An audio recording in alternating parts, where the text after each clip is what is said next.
नमस्कार। महाराष्ट्र की राजनीति में अचानक उठे सियासी तूफान को संभालने की कोशिशें तेज हो गई हैं। इस समय मुख्यमंत्री आवास पर महाविकास अघाड़ी के तमाम मंत्री मौजूद हैं। सबसे बड़ा सवाल यही है कि क्या उद्धव ठाकरे की सरकार बच पाएगी। इस बीच खबर आ रही है कि मिलिंद नार्वेकर ने अपने फोन से एकनाथ शिंदे की रश्मि ठाकरे और फिर मुख्यमंत्री उद्धव ठाकरे से बातचीत कराई है। सूत्रों के मुताबिक करीब 10 मिनट ये बातचीत हुई है। उद्धव ठाकरे ने एकनाथ शिंदे से विचार कर वापस आने के लिए कहा है। बीजेपी के साथ सत्ता में लौटने की मांग एकनाथ शिंदे ने की है। फिलहाल इस बातचीत से कोई हल नहीं निकला है, बताया जा रहा है। और मैं आपको बता दूं कि इस समय मेरे दो सहयोगी मेरे साथ मौजूद हैं। एक तो सौरभ शुक्ला जो कि सूरत में मौजूद है और साथ ही सोहित मिश्रा भी मुंबई में हमारे साथ है। पहले सौरभ, जो ये इस समय जानकारी आ रही है कि मिलिंद नार्वेकर वहां पे जब थे उन्होंने बातचीत कराई है उद्धव ठाकरे की और उससे पहले उनकी पत्नी रश्मि ठाकरे की एकनाथ शिंदे से, क्या क्या और डिटेल्स मिली हैं, क्या हुआ इस बातचीत में? देखिए, बिल्कुल जो जानकारी है वो यही है कि यहाँ पर लगभग 4:15 बजे के करीब यहाँ पर पहुँचे थे नार्वेकर। उनके साथ में रविंद्र फाटक थे। पहले तो एकनाथ शिंदे ने मिलने से इनकार किया 3 बजे के करीब, फिर उन्होंने 4:15 बजे उनको लगभग अंदर बुलाया। 2 घंटे तक बैठक हुई और जैसा कि सोहित बता भी रहे थे पहले की कोशिश थी कि इनको मना लिया जाए। फ़ोन पर बात कराई गई उद्धव ठाकरे से और उसके बाद फिर रश्मि ठाकरे से, लेकिन एकनाथ शिंदे ने वापस शिवसेना आने से मना कर दिया है। और देखिए, इस समय जब यहाँ पर आए हैं एकनाथ शिंदे तो जाहिर सी बात है उनको गुजरात पुलिस का पूरा प्रोटेक्शन मौजूद है। पूरा इस वक्त देखिए पूरा छावनी में तब्दील है ली मेरिडियन होटल, किसी को अंदर जाने की अनुमति नहीं है। बाहर ही 50 मीटर दूर सबको रोक दिया गया है। तो पटकथा इसकी लिखी जा रही थी और अब तक लिखी जा चुकी होगी। अब इंतजार ये है कि अब एकनाथ शिंदे करेंगे क्या, क्योंकि अब वो कह चुके हैं उद्धव ठाकरे से सीधे फ़ोन करके, जैसे सोहित बता रहे थे कि वो वापस नहीं आएंगे, तो वो करेंगे क्या? उनकी कोशिश है, सरकार तो गिरी जाएगी लेकिन उनकी कोशिश है कि साथ में पार्टी भी तोड़ी जाए। जो ट्वीट किया था निधि, उसमें साफ तौर पर कहा था कि वो बाला साहब ठाकरे को मानने वाले हैं। वो जो है हिंदुत्व के आगे वो सत्ता के लिए कॉम्प्रोमाइज़ नहीं करेंगे। तो अब ये काफ़ी अहम हो जाता है कि ना शिंदे करेंगे क्या। अब चर्चा बहुत ज़्यादा ये इस बात की हो रही है कि अमित शाह अहमदाबाद पहुंचेंगे, उनके साथ में देवेंद्र फडणवीस भी यहाँ पर पहुंचेंगे, देर रात पहुंच सकते हैं, कल पहुंच सकते हैं। फिर एकनाथ शिंदे यहाँ से अहमदाबाद जाएंगे, उनके साथ में जो उनके समर्थक विधायक हैं उनके समर्थन में वो उनको लेकर के जाएंगे। लेकिन बीजेपी करेगी क्या? जब तक 35 से ज़्यादा विधायक होंगे नहीं, शायद बीजेपी सीधे तौर पर सामने आकर के इस पचड़े में नहीं पड़ना चाहेगी। जैसे चंद्रकांत पाटिल बता रहे थे, सुनील सिंह अभी थे बीजेपी ऑफिस में, वो भी बोल रहे थे कि बीजेपी अभी वेट एंड वॉच कर रही है। लेकिन उनके एक विधायक जो करीबी हैं देवेंद्र फडणवीस के, संजय कोटे, वो लगातार अंदर मौजूद हैं, संदेश ला रहे हैं, ले जा रहे हैं। पहले उस दिन में आए, फिर वापस चले गए, फिर लगभग 5 बजे के करीब वो अंदर चले गए हैं। तो संदेशों का आदान प्रदान चल रहा है। लेकिन अब अगला स्टेप क्या होगा, जैसे हम पहले भी बोल रहे थे निधि, आपसे बात हो रही थी तब, कि अगले 24 घंटे महाराष्ट्र राजनीति के लिए बहुत अहम रहने वाले हैं। एक बैठक चल रही है मुंबई में भी और यहाँ पर भी एकनाथ शिंदे शांत हैं। उन्होंने अपने ट्विटर बायो से शिवसेना हटा दी है, तस्वीर से शिवसेना हटा दी है। अब क्या करते हैं? अहमदाबाद जाते हैं, बीजेपी से कैसे उनकी आगे बातचीत होती है, सब भविष्य के गर्त में है। लेकिन बात नहीं बनी। जो शिवसेना का संदेश लेकर, उद्धव ठाकरे का संदेश लेकर यहाँ पर आए थे नार्वेकर और रविंद्र फाटक, वो एकनाथ शिंदे को मनाने में नाकामयाब रहे। अब देखना होगा कि अगली स्ट्रैटेजी क्या होती है, क्या कोई फिर आता है या फिर अब यहाँ से एकनाथ शिंदे अहमदाबाद जाते हैं, सीधे अमित शाह से मिलते हैं। बिल्कुल, ये बहुत अहम रहेगा। सोहित, मैं आपसे जानना चाहूंगी कि जिस तरह से अब उद्धव ठाकरे की फोन पर बातचीत हुई एकनाथ शिंदे से, जो ये कोशिशें होनी चाहिए थी एकनाथ शिंदे को मनाने की, वो पहले होनी चाहिए थी। मैं आपको सुबह से सुन रही हूँ, आप बोल रहे हैं 2.5 साल से वो नाराज चल रहे थे और बड़े कद्दावर नेता हैं, थाने के नेता हैं और सारे मैनेजरियल जो उनकी ताकत थी और जिस तरह से पूरी शिवसेना को जो तमाम कार्यक्रम होते थे वो एक होकर करवाते थे। तो अपने आप में कोशिशें पहले होनी चाहिए थी। इनका आकलन बहुत देर से हुआ, जब राज्यसभा सीट के चुनाव में कम वोट मिले बीजेपी को, फिर जब परिषद के चुनाव में तब मिले, तब जाकर तभी भी संकेत मिले, उसके बाद भी नहीं जागी शिवसेना। बिल्कुल, देखिए ये 1 या 2 दिन की नहीं बल्कि काफ़ी समय से वो नाराज चल रहे हैं। लेकिन एक जो शिवसेना का कल्चर है, जो बाला साहेब ठाकरे के समय से था, वो ये था कि जो बाला साहेब ठाकरे कहते थे वो आखिरी वर्ड होती थी और कोई शिव सैनिक उसे क्रॉस नहीं करता था। लेकिन अब समय बदल चुका है।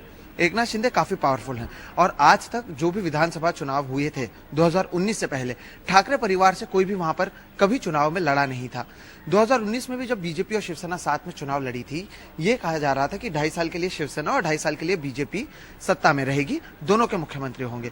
तब भी यही आकलन था कि एकनाथ शिंदे ही मुख्यमंत्री बनेंगे। लेकिन एक जो बात सामने आई थी वो ये थी कि जो इनसिक्योरिटी है ठाकरे परिवार में वो काफी थी। वो नहीं चाहते थे कि जो पावर है वो शिफ्ट हो, क्योंकि एकनाथ शिंदे अगर ठाकरे परिवार के बाद देखें तो दूसरे सबसे बड़े शख्स हैं। वो पावर शिफ्ट नहीं कराना चाहते, उसके कई वजह भी हैं। इससे पहले नारायण राणे भी शिवसेना के साथ थे, उन्होंने एक बार शिवसेना को तोड़ने की कोशिश की थी। छगन भुजबल शिवसेना के साथ थे, उन्होंने शिवसेना को तोड़ने की कोशिश की थी। इस बार ये ऐसा नहीं चाहते थे उद्धव ठाकरे, इसलिए आदित्य ठाकरे को भी चुनाव लड़ाया गया और बाद में तो जब महाविकास आघाड़ी की सरकार बनी तो खुद उद्धव ठाकरे इस पूरे पिक्चर में आ गए और वो खुद मुख्यमंत्री बन गए। यहां तक भी ठीक था। लेकिन जब एकनाथ शिंदे के पावर्स को कम किया जाने लगा, जब उनकी रिस्पॉन्सिबिलिटीज है उसे कम किया जाने लगा, दूसरे नेताओं को उनके सामने खड़ा करने की कोशिश की गई। अनिल परब पिक्चर में आते हैं, वो उद्धव ठाकरे के करीबी हैं। थाने में भी जो प्रताप सरनाइक हैं, उन्हें एकनाथ शिंदे के लेवल पर खड़ा करने की कोशिश एक समय पर की गई थी, जब तक उन पर ईडी की रेड नहीं हुई थी। तो कहीं ना कहीं अलग अलग तरीके से उनको दबाने की कोशिश की गई। पिछले हफ्ते शिवसेना के स्थापना दिवस के दिन भी संजय राउत समेत कई नेताओं ने बात किया था, वहां पर भी एकनाथ शिंदे ने बात नहीं किया था।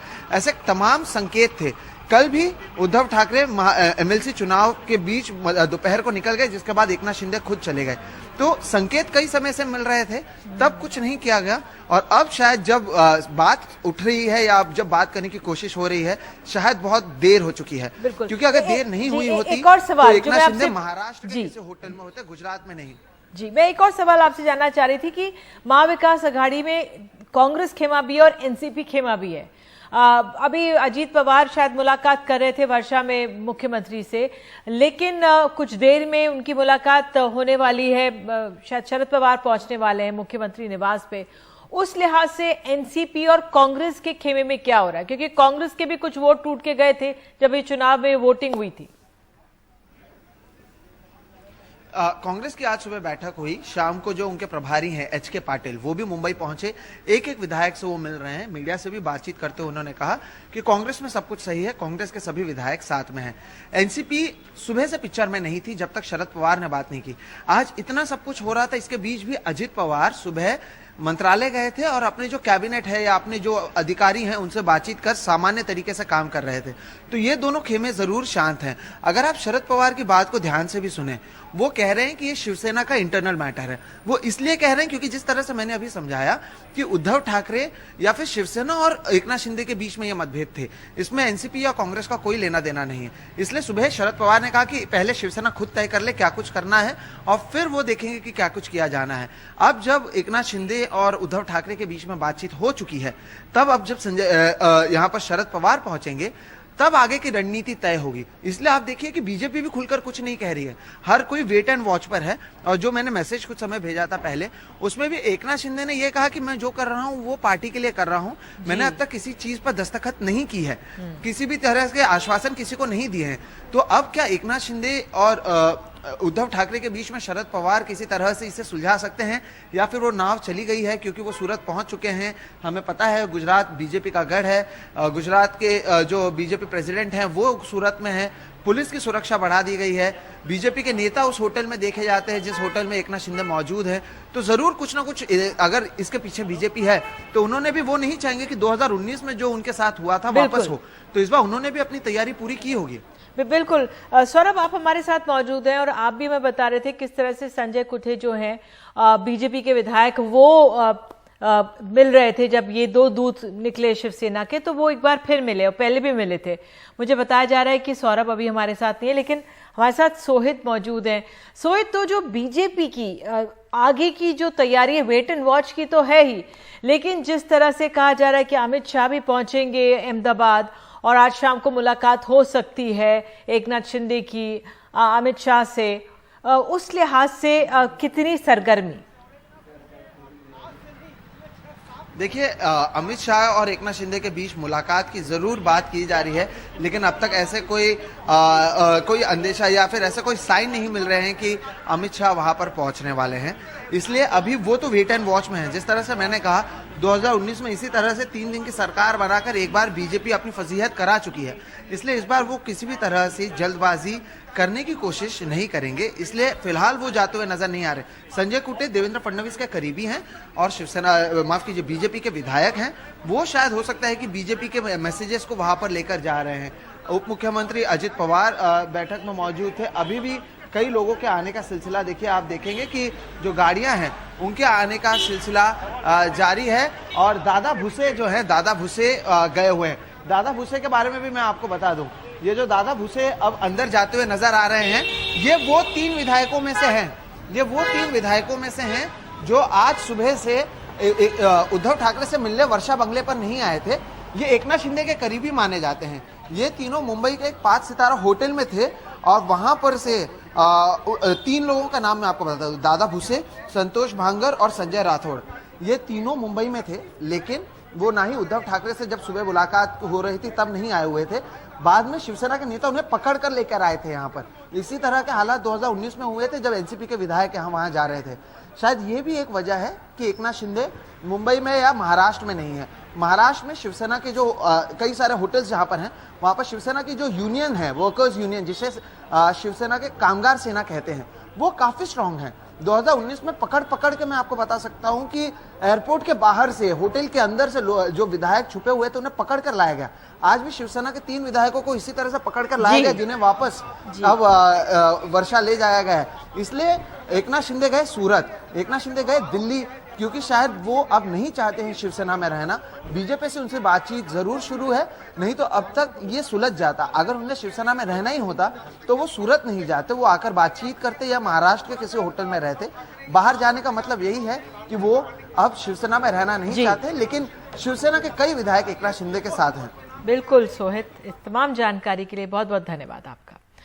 और एक छोटा सा ब्रेक हम लोग ले रहे हैं और राष्ट्रपति चुनाव को लेकर और जानकारियां, डिटेल्स देंगे एक छोटे से अंतराल के बाद।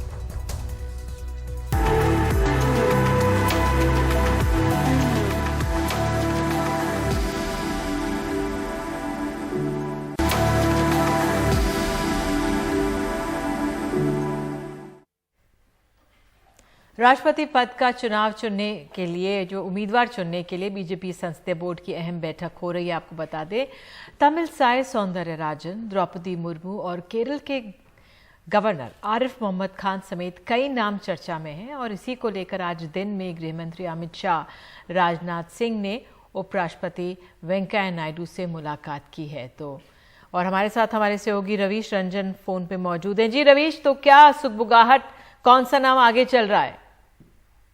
देखिए, अभी नाम की तो घोषणा नहीं हुई है, लेकिन ये उम्मीद की जा रही है कि पार्लियामेंट्री बोर्ड की बैठक के बाद में बीजेपी हो सकता है कि प्रेस कॉन्फ्रेंस करके विधिवत तौर पर नाम की घोषणा करे। लेकिन आज सुबह से, जैसा कि आप देख रहे हैं कि खुद जो जेपी नड्डा हैं और जो गृह मंत्री हैं, वो दोपहर को गए थे वेंकैया नायडू से मिलने के लिए। तो जब वो गए हैं तो उसके बाद में कयासबाजियों का दौर शुरू हो गया कि हो सकता है कि वेंकैया नायडू राष्ट्रपति पद के उम्मीदवार हो सकते हैं। लेकिन जब तक अभी पार्लियामेंट्री बोर्ड का कोई फैसला ना आ जाए तब तक ये कहना आधिकारिक तौर पर सही नहीं है।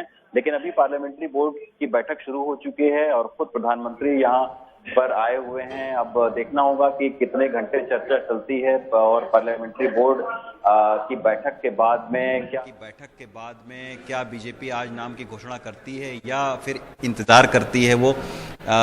लेकिन जिस तरीके से आज पूरा राजनीतिक एक सरगर्मी रही है, तो वेंकैया नायडू से मिलने के बाद में इस चीज़ को बहुत हवा मिली है कि आखिर यशवंत सिन्हा के सामने जो है वो बीजेपी किस नाम को लेकर आ रही है। हालांकि जो सूत्र हैं वो ये भी बता रहे हैं कि वेंकैया नायडू को चूंकि सारे दल के नेता जो है वो पसंद करते हैं, तो इसी के चलते उनका नाम अभी फिलहाल सबसे आगे है। लेकिन हमें कुछ देर का इंतजार करना होगा कि क्या पार्लियामेंट्री बोर्ड की बैठक के बाद में बीजेपी आधिकारिक घोषणा करती है या नहीं। बहुत बहुत धन्यवाद इस तमाम जानकारी के लिए। और देखना होगा कि बीजेपी के लिए राष्ट्रपति पद का उम्मीदवार कौन होते हैं। तो इसी के साथ फिलहाल खबरों में अभी के लिए इतना ही। नमस्कार।